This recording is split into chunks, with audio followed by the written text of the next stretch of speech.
আমি একটু অসুস্থ, আবার জ্বর। তাই বিগত ৪ দিন আমার এখনও জ্বর, এখনও ভালো হইতেছে না। তাই আমি এখনও ওষুধ দাবাই চলতেছে, নামাজও চলতেছে।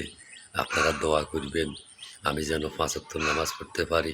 এই অসুখের ভিতরেও আল্লাহ বালা করব। আমি আমার ওষুধ দাবাই খাইলেও আল্লাহ বালা করত না যদি আল্লাহর আমাদের নামাজ না পড়ি।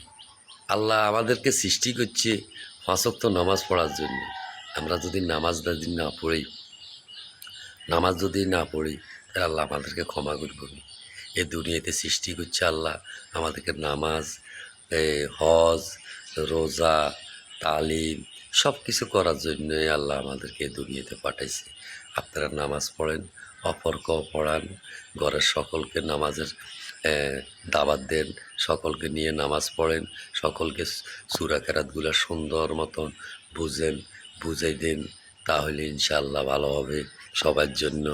আর ফজরের নামাজ যদি কারো বাকি থাকে তাহলে সময় এখনও আছে, আপনি ইচ্ছা করলে পড়ে নিতে পারবেন।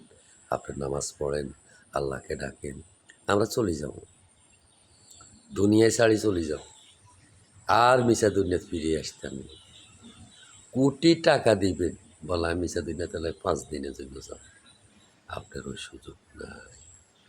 আপনারা তো বান্ধিয়া লাগবে মক্কা, আপনার কদিন না, শুধু আপনারা নিয়ে কবর থোয়ার দেব, দেরি হিসাবের দেরি। তাই আপনি সুতরাং নামাজ পড়েন, আল্লাহকে ডাকেন, যে আল্লাহ সৃষ্টি করছে আল্লাহকে ডাকেন। আল্লাহ সব কিছুর মালিক। আল্লাহ সবাইকে ভালো রাখুক, সুস্থ রাখুক, এ কামনা করি। আসসালামু আলাইকুম।